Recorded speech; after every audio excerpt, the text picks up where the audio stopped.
नमस्कार मित्रों, स्वागत है आप सभी का सनातन ज्ञान लोक में। आज हम जानेंगे कुंडलिनी शक्ति को कैसे जागृत करें। इससे पहले अगर आप कुछ नया सीखना और जानना चाहते हैं तो चैनल को सब्सक्राइब जरूर करें और वीडियो को अंत तक जरूर देखें ताकि आपको सही और पूरी जानकारी मिल सके। कुंडलिनी एक संस्कृत शब्द है जिसका अर्थ है सांप की तरह कुंडली मारना, और यह एक विशिष्ट प्रकार के ध्यान और योग को संदर्भित करता है जिसके बारे में माना जाता है कि इसमें के लिए आपकी जागरूकता और आध्यात्म को पूरी तरह से जगाने की क्षमता होती है। कुंडलिनी ध्यान के सिद्धांत के अनुसार जीवन ऊर्जा आपकी रीढ़ मूल चक्र के आधार पर सांप की तरह कुंडलित होती है और इसी कारण इसका नाम कुंडलिनी पड़ा। कुंडलिनी ध्यान में आप इस ऊर्जा को जगा सकते हैं और अभ्यासों के संयोजन के माध्यम से ज्ञान प्राप्त कर सकते हैं। इन अभ्यासों में निम्न शामिल हैं: गहरी सांस लेना, मुद्राएं, मंत्र, शारीरिक हलचल। कहा जाता है कि ये अभ्यास आपके शरीर में निष्क्रिय ऊर्जा को जगाते हैं और इसे आपके चक्रों ऊर्जा केंद्रों के साथ तब तक घुमाते हैं जब तक कि यह आपके सिर के 7वें सहस्त्रार चक्र पर रिहाई बिंदु तक नहीं पहुंच जाती। ऊर्जा की यह रिहाई आंतरिक संतुलन, जागृति और ज्ञानोदय को बढ़ावा देती है।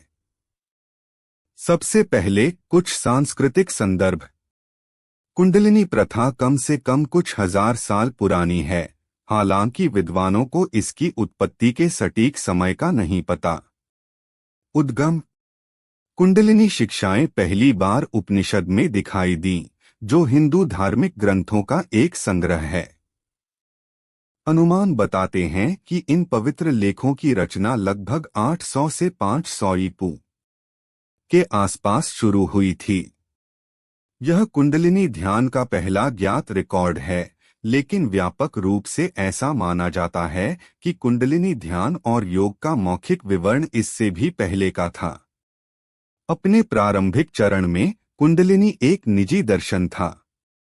वे छात्र जिन्होंने ध्यान और अध्यात्म का अध्ययन करते हुए वर्षों बिताए थे, केवल उन्हें ही कुंडलिनी शिक्षकों से सीखने का अवसर मिलता था। यहाँ तक कि जब कुंडलिनी केवल की ध्यान की शिक्षाओं से शारीरिक अभ्यास योग तक विकसित हो गया, तब भी इसके बारे में केवल चुनिंदा शिक्षकों और छात्रों को ही ज्ञान था। हजारों वर्षों तक ऐसा ही रहा, जब तक आम योग अभ्यासों में कुंडलिनी योग सिखाना शुरू नहीं हुआ, जिसमें कुंडलिनी ध्यान भी शामिल है। दुनिया को परिचय। 1968 में योगी भजन हरभजन सिंह योगी ने कुंडलिनी योग की शुरुआत करके कुंडलिनी के आसपास के रहस्य को समाप्त कर दिया, जिसमें दुनिया के लिए कुंडलिनी ध्यान एक बड़ा घटक था। उनका मानना था कि इससे लोगों को एक अलग प्रकार की चेतना का अनुभव करने का अवसर देकर उनके जीवन और समग्र कल्याण में सुधार करने में मदद मिलेगी। 30 से अधिक वर्षों की अवधि में उन्होंने हजारों ध्यान और योग तकनीकों को पढ़ाया और कुंडलिनी अनुसंधान संस्थान की स्थापना की, जहां उन्होंने कई छात्रों को इस अभ्यास के शिक्षक बनने के लिए प्रशिक्षित किया। संभावित लाभ। कुंडलिनी ध्यान का अभ्यास करने वाले लोग कई तरह के लाभों का अनुभव करते हैं, जिसमें शामिल है माइंडफुलनेस चेतना और करुणा में बढ़ोतरी, स्वयं के साथ बेहतर संचार, प्रेरणा, एक स्पष्ट दिमाग, स्वयं के बारे में अधिक विकसित ज्ञान, अपने कार्यों में बड़ा उद्देश्य और इरादा। कुंडलिनी योग, जिसमें आमतौर पर कुंडलिनी ध्यान शामिल होता है, के कुछ लाभ वैज्ञानिक शोधों द्वारा समर्थित हैं। तनाव में कमी। 2017 में हुए एक छोटे से शोध से पता चलता है कि कुंडलिनी योग तत्काल तनाव से राहत प्रदान कर सकता है। शोधकर्ता कहते हैं कि कुंडलिनी ध्यान उच्च तनाव से जुड़ी स्थितियों के लिए मददगार हो सकता है, जिसमें हृदय रोग और अनिद्रा शामिल हैं।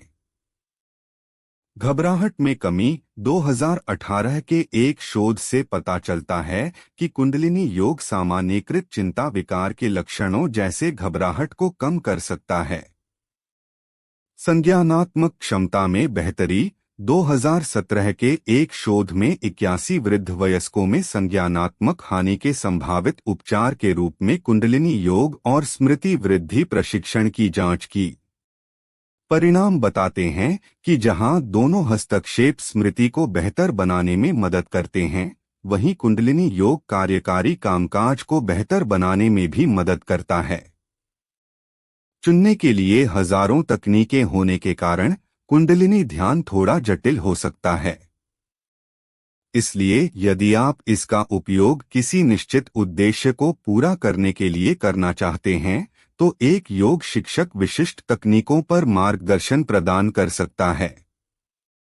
कुंडलिनी ध्यान एक व्यापक दृष्टिकोण है, इसलिए यदि आपने पहले कभी ध्यान नहीं किया है, तो सबसे पहले आपको ध्यान का अभ्यास करना सीखना होगा।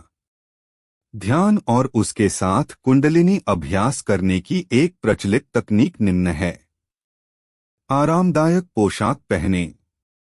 ध्यान करते समय हल्के, ढीले कपड़े पहनने से आपको अधिक आरामदायक महसूस करने में मदद मिल सकती है।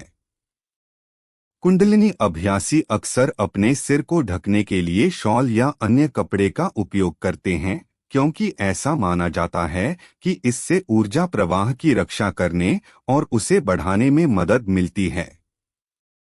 आम ध्यान मुद्रा में आएं। अपनी रीढ़ को सीधा रखते हुए फर्श पर सीधे बैठ जाएं। अपनी हथेलियों प्रार्थना की मुद्रा में छाती पर रखें। अपनी आंखों को बंद कर लें, लेकिन पूरी तरह से नहीं। प्रकाश की एक छोटी सी दरार अंदर आने दें।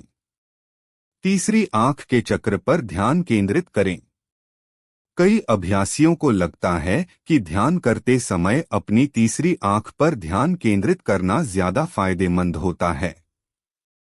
अपनी आंखें बंद रखते हुए अपने ध्यान को अपनी भौहों के बीच अपने माथे के केंद्र में रखें। 4 मंत्र का उच्चारण करें। मंत्र जो आपका ध्यान केंद्रित करने में मदद करते हैं, कुंडलिनी ध्यान का एक महत्वपूर्ण घटक हैं। इसमें आमतौर पर संस्कृत भाषा, जो कि एक पवित्र हिंदू भाषा है, में मंत्र होते हैं। लेकिन अपने शुरुआती अभ्यास में सही मंत्र चुनने के बारे में ज्यादा चिंता न करें। आपको जो भी उच्चारण करने में बेहतर लगता है, उससे शुरुआत करें।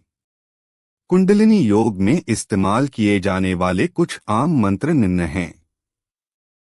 मूलाधार चक्र लम परम तत्वाय गम फट। स्वाधिष्ठान चक्र व स्वाधिष्ठान जागरय जागरय वम फट। मणिपुर चक्र रन जागरणय ह्रीम मणिपुर रन फट।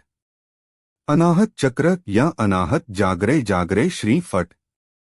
विशुद्ध चक्र ऐहरी श्री विशुद्धय फट। आज्ञा चक्र हंक्षण चक्र जगरनाय कलिकाय फट। सहस्त्रार चक्र हरी सहस्त्रार चक्र जागरय जागरय ऐ फट।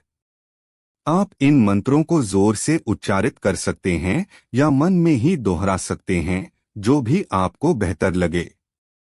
अपनी श्वास पर ध्यान देना शुरू करें। केवल अपनी नाक से ही श्वास को अंदर लें व बाहर छोड़ें और श्वास लेने की अनुभूति पर ध्यान केंद्रित करें। फिर अपनी श्वास को धीमा करना शुरू करें। आपकी प्रत्येक श्वास अंदर लेने बाहर छोड़ने की प्रक्रिया 3 से 4 सेकंड तक चलना चाहिए, इसलिए प्रत्येक पूरी श्वास लगभग 8 सेकंड तक चलनी चाहिए। इस दौरान इस बात पर ध्यान दें कि कैसे आपकी श्वास अंदर बहती है और आपके शरीर को ऊर्जा प्रदान करती है। मुद्राएं अपनाएं। कुंडलिनी तकनीक में आमतौर पर मुद्रा या हाथ की स्थिति का उपयोग शामिल होता है। उदाहरण के लिए, यदि आप ज्ञान, खुलेपन और शांति को बढ़ावा देना चाहते हैं, तो अपनी पहली उंगली को अपने अंगूठे से छूकर ज्ञान मुद्रा में बैठें।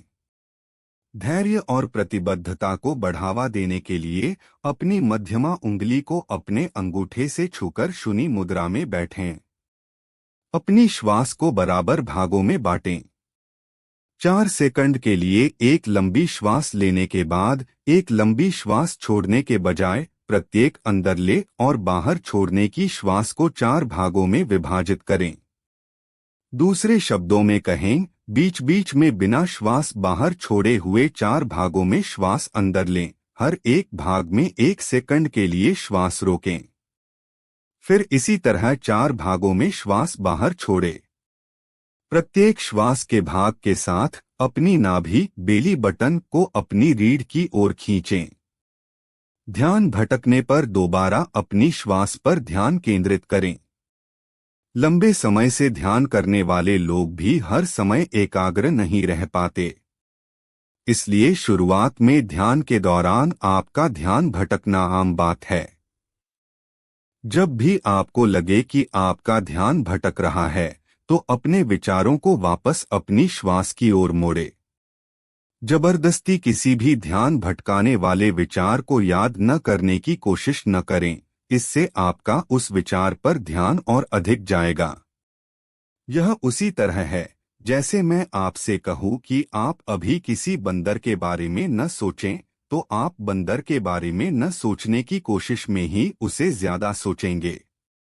इसलिए यदि कोई भटकने वाला विचार आपके मन में आता है, तो उसे स्वीकार करें और फिर अपनी श्वास पर ध्यान केंद्रित करके उसे प्राकृतिक रूप से दूर जाने दें।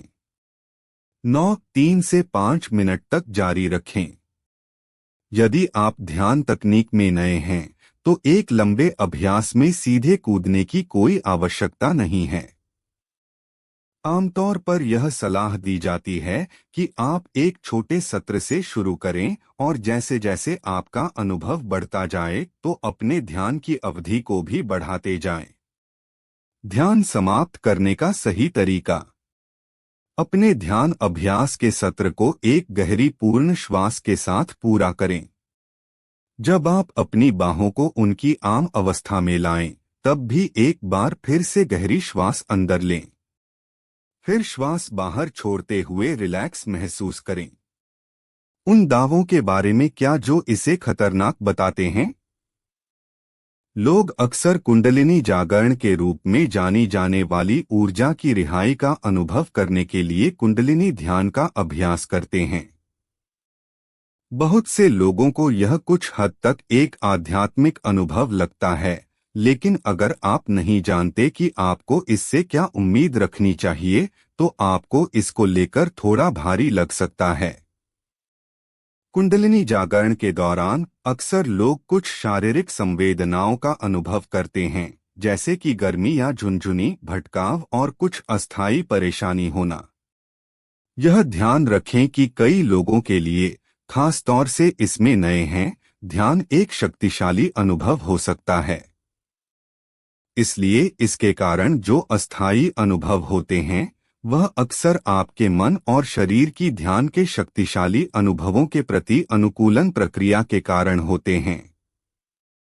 इसके अलावा कुंडलिनी ध्यान में गहरी श्वास लेने के व्यायाम और धीमी गति से श्वास लेना शामिल है। यदि आपको पहले से ऐसा करने का अभ्यास नहीं है, तो शुरुआती दिनों में आपको चक्कर आने या सिर चकराने जैसा अनुभव हो सकता है। इसीलिए हमने ऊपर सलाह दी है कि शुरुआत में ध्यान की अवधि को छोटा रखें और दिन-ब-दिन जैसे जैसे आपको इसका अनुभव होता जाए, तो अपनी अवधि बढ़ाते जाएं। इसके अलावा जरूरत पड़ने पर बीच बीच में ब्रेक लें और ध्यान से पहले और बाद में खूब पानी पिएं। अपने आध्यात्मिक सफर में व्यक्ति को कुंडलिनी ध्यान से कई लाभ और अनुभव प्राप्त हो सकते हैं, फिर भले ही यह उन्हें पूर्ण जागृति की ओर न ले जा पाए। वास्तव में कुछ अभ्यासी इसे ध्यान लगाना सीखने के सबसे शक्तिशाली रूपों में से एक मानते हैं। कुंडलिनी अभ्यास के शुरुआती दिनों में ही आपको अपने स्वास्थ्य और मनोदशा में कुछ सुधार दिखाई दे सकते हैं, लेकिन धैर्य और समर्पित अभ्यास आपको सबसे अधिक लाभ प्राप्त करने में मदद करेंगे। ये थी कुछ जानकारी। अगर अच्छी लगी तो लाइक और सब्सक्राइब जरूर करें।